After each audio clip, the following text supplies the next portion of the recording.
So it's Wednesday night, and I wanted to talk about some stuff today that's a little different than my normal videos while I'm planting the rest of our bell peppers. So a couple things came up from people asking me questions this past week and wondering about how I did certain things, and it got me into a conversation with someone about how I garden and what works for me may not be what will work for them, on top of the fact that every year, every season can be really different from year to year because of Mother Nature. So there's things that I do one year that I won't do the next year, and there's things that I do every year because it's consistently worked for me. But that's because of the amount of time I want to spend in the garden, or the way I can watch the plants and I see things because of my experience gardening. And so there's no right, I'm going to say this, is that people are probably going to disagree, but there's no right way to garden. And I don't think that everyone should copy exactly what I do at any given moment in anything in my life. And I say that with a really open mind of whether you are a new gardener, a COVID-related gardener, it's just started in the last couple years, or if you gardened your whole life. Every gardener I've ever met talks about how, or would probably not disagree, that you learn every season. And it's important to know that you are learning every season and be aware of that, and be aware that Mother Nature has other plans sometimes. So as we go through and I talk about how I prune my peppers, or do you top your peppers or not, there might be something that's really effective here on the Northeast with our, my seasons being 151 average days between frosts, that are very different with the same exact species and plants as, let's say, San Diego or somewhere else. And so as I go through what I'm learning and testing, and I'm always trying new things in the garden, it's important for others to realize that I might talk about doing something, or I might show you guys lower and lean tomato trellising, or I might talk about how I don't pay attention to, well, I pay attention to it, but I don't always follow the back of a seed packet. That's a choice that I've made that season, or that I've learned over time with my gardening.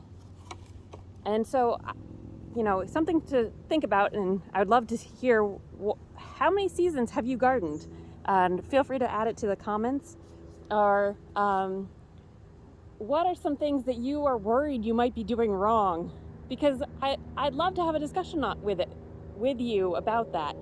Because there really isn't something, there's stuff where, yeah, you might kill a pepper plant, but there's a reason that I am planting 32 bell peppers, right? So there's all those different aspects of, yeah, I might have deer come in and eat something, or bunnies come in and eat some carrots on the field garden or tops of the corn, but we're planning for that. Those things I've learned over time.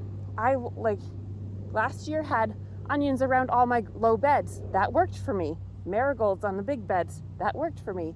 Do I know if that actually kept the deer away? No.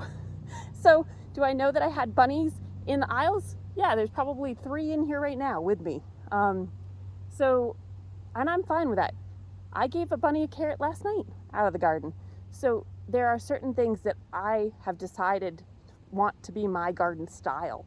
And so I think that that's something to be aware of. Things like zone gardening is really interesting to me, because for many years I thought zones were, if you're in a zone 5, you had a very same season. Your season started right around the same time and ended around the same time. That's not true at all. And your season length might even be different. The zones are more about the temperature in the winter and how long that temperature stays cold. And a great example of that was up in Vermont, where I grew up gardening and worked on a farm and everything. Those seasons are not much shorter than my season here. That's a zone 4B. I'm in zone 5B, right on the 6th line here in north central Massachusetts. And the chance of frost might be greater. They did end up having a late frost this year up there. But their zones say that they're colder for longer, which definitely happens. They're about 10 degrees on average colder than here in the dead of winter. But the actual season lengths, when you look up the average first frost to last frost, that's not actually much difference than here. Ours says May 20th. I think theirs says May 31st. On the other end, in the first frost, in the first frost in September, we're within days. So all of a sudden, even though I'm like, oh, I get an extra 2 to 3 weeks on each end of the season than my parents' gardens, it's not actually even true. So it's pretty funny. But the way that the gardeners, my parents have always gardened, is they won't put stuff out until after Memorial Day, and they typically end up losing or pulling most of their produce out mid-early September for the last harvest. That's not to say that they couldn't have a longer season. It's just that's the way they've gardened. And so there's some gardeners here locally to me that won't plant tomatoes out or anything until the first week of June. But I've had my tomatoes in the ground for 2 weeks already, and it's May 25th or 6th. I can't remember the date today. So food for thought, something to think about is learn the terminology so that you can be an educated gardener. That's, I guess, what I would say. And don't be afraid to try things. I'm pushing the limits with the hoop house, and I'm having fun doing that.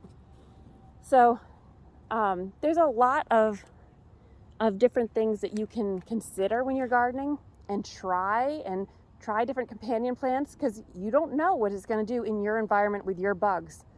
And what I do here in our garden is not the same as our next door neighbor. So that doesn't mean that her gardening is bad and she's doing the wrong things or I'm doing the wrong things. So I think it's really something I wanted to talk about today was, look at your average last frost date, but also be aware of the extended forecast and the fact that the Farmer's Almanac may not be taken into consideration that we've had warmer falls lately. I mean, we didn't have a real frost in the garden until really late this past fall.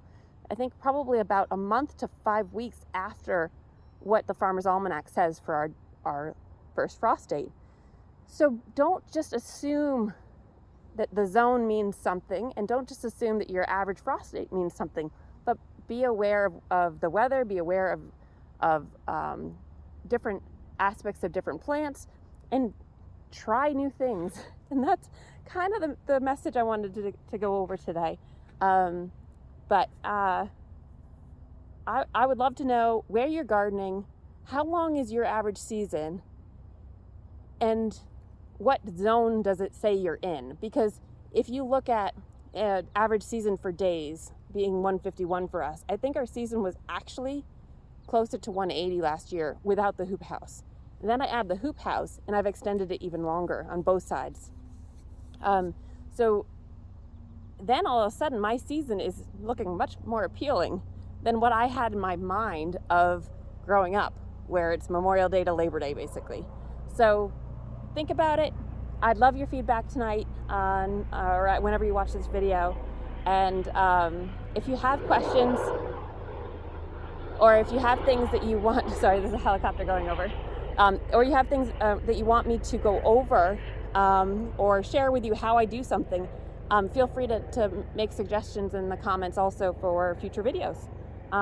Really interested to hear you guys' feedback, and I think just interesting conversations this past week have led me to realize that I probably should say something about this, where I had a woman tell me I was absolutely crazy that I had my tomatoes out already, and that there was no way, she lives maybe 10 miles from me, there's no way that I should be doing any planting outside.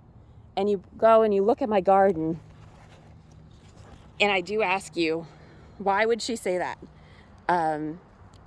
Looking at the extended forecast, knowing that our average last frost date is May 20th, my tomato bed is gorgeous. I don't see any reason that that should be something that another gardener should say. So I do have Addie out here in the garden with me. She's a good girl. So my little garden mascot, and Birdie's over in the fenced yard.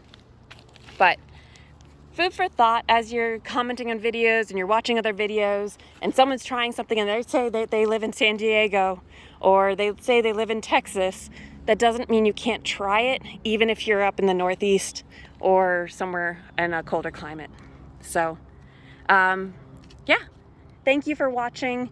I appreciate every one of you, and happy gardening.